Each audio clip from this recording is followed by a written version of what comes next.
अस्सलाम वालेकुम, कैसे हैं आप लोग? जी चिल्ड्रन, ओके, वेरी गुड।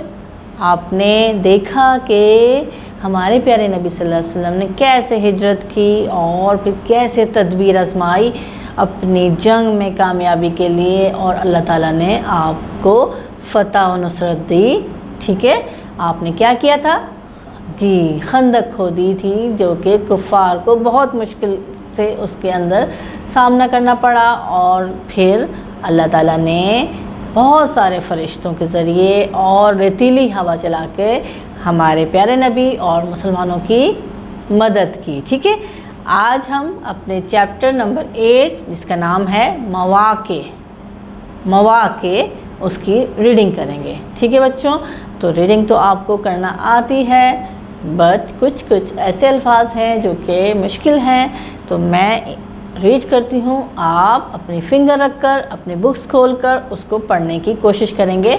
और अगर आपको रीड नहीं करना आ रहा तो 2 से 3 दफ़ा इस वीडियो को फॉलो करेंगे, देखेंगे, ताकि आपको अच्छे तरीके से रीड करना आ जाए। ठीक है, पेज खोलिए, पेज नंबर 32, सबक नंबर 8। गुड, ये लिखा है मवाक़े। जी पढ़ते हैं।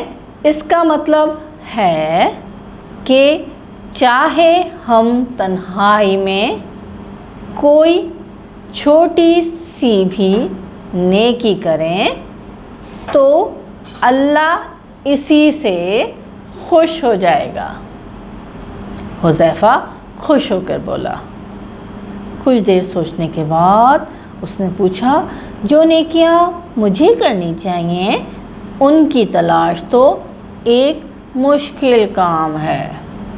खिज़र ने मुस्कुरा कर जवाब दिया, नेक काम करने के लिए तो इसकी तलाश तो बहुत आसान है। जब तुम किसी नेक काम का इरादा कर लिया तो अल्लाह तुम्हें मौका देगा। हुज़ैफ़ा ने हैरत से खिज़र को देखा और सवाल किया, मौका? मगर कैसे?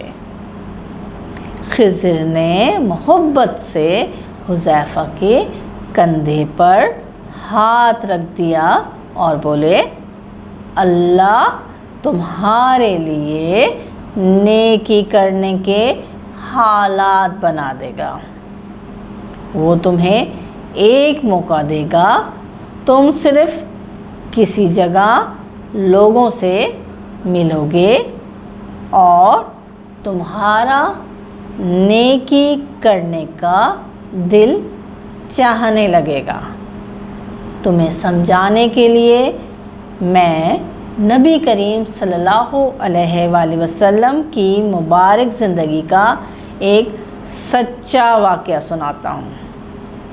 जी, ये उस वक्त की बात है जब आप सल्लल्लाहु अलैहि वसल्लम मक्के में रहते थे। मक्के में रहने वाले लोग आपको तरह तरह की तकलीफ़ें पहुँचाते थे। इस वजह से आपका मक्के में रहना मुश्किल हो गया था। फिर अल्लाह ने आप सल्लल्लाहु अलैहि वसल्लम को इन हालात से निकलने का एक मौका दिया। मदीने से कुछ लोग आप सल्लल्लाहु अलैहि वसल्लम के पास आए और दरख्वास्त की कि मदीने में कुछ मुसलमान भेजें, ठीक है, ताकि वो वहाँ वालों को कुरान की तालीम दे सकें। आप सल्लल्लाहु अलैहि वसल्लम जानते थे कि ये मौका अल्लाह ताला ने ही उनको दिया है। इस तरह उन्होंने कुछ मुसलमानों को मदीना भेजा ताकि वो वहाँ के लोगों को दीनी तालीम दे सकें। थोड़े ही अरसे में मदीने के बहुत से लोग ईमान ले आए और अच्छे मुसलमान बनकर, ठीक है, कुछ दिन बाद मदीने वाले फिर आप सल्लल्लाहु अलैहि वसल्लम के पास आए और उन्हें मदीने आने की दावत दी। آپ صلی اللہ علیہ وسلم جانتے تھے کہ یہ موقع بھی اللہ تعالیٰ نے ہی فراہم کیا ہے، لہٰذا انہوں نے یہ دعوت قبول کر لی اور مدینے آ گئے۔ مدینے آ کر حضور اکرم صلی اللہ علیہ وسلم کو اپنا کام کرنے کے بہت مواقع مل گئے، ٹھیک ہے۔ اور یہ دیکھیے جی، اس چیپٹر کا بقیہ حصہ صفحہ نمبر 33 یعنی 33 پر ہے۔ یہ لکھا ہے مدد۔ حذیفہ اب بہت خوش نظر آ رہا تھا۔ یہ تو بہت مزے کی بات ہے، اگر میں نیکی کا ارادہ کر لوں تو اللہ خود ہی میرے لیے راستے بنا دے گا، مگر کیا نیکی کرنا مشکل ہوگا؟ خضر نے انکار میں سر ہلا دیا۔ نیکی کرنا تو بہت آسان کام ہے، اس کی وجہ یہ ہے کہ اللہ ہر وقت تمہاری مدد کر رہا ہوتا ہے۔ چلو میں تمہیں نبی صلی اللہ علیہ وآلہ وسلم کی زندگی کا ایک اور واقعہ سناتا ہوں۔ یہ اس وقت کی بات ہے جب آپ مدینے میں رہتے تھے۔ مکے کے لوگوں کو آپ کا سکون سے رہنا اچھا نہ لگا، وہ آپ صلی اللہ علیہ وسلم کو ختم کرنا چاہتے تھے۔ یہی سوچ کر انہوں نے مدینے پر حملہ کر دیا۔ آپ صلی اللہ علیہ وسلم کو ان کی شرارت کا علم تھا۔ انہوں نے صحابہ کے ساتھ مل کر ایک گہری خندق کھودی۔ دشمن کی فوج اس خندق کو پار نہ کر سکی۔ مسلمانوں نے مدینے کا دفاع اس خندق کے ذریعے کیا۔ 7 دن اور 7 راتوں تک دشمنوں کی فوج کا قیام مدینے سے باہر رہا۔ اتنے عرصے میں مسلمانوں کے پاس کھانے پینے کا سامان ختم ہو گیا تھا اور چھوٹے بچے تک بھوک سے پریشان ہو گئے تھے۔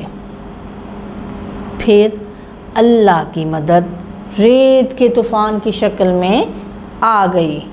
ریتیلی ہواؤں نے دشمن کے خیمے اکھاڑ دیے، ان کے گھوڑے، اونٹ وغیرہ بھاگ کھڑے ہوئے اور کھانے کے برتن بھی الٹ گئے۔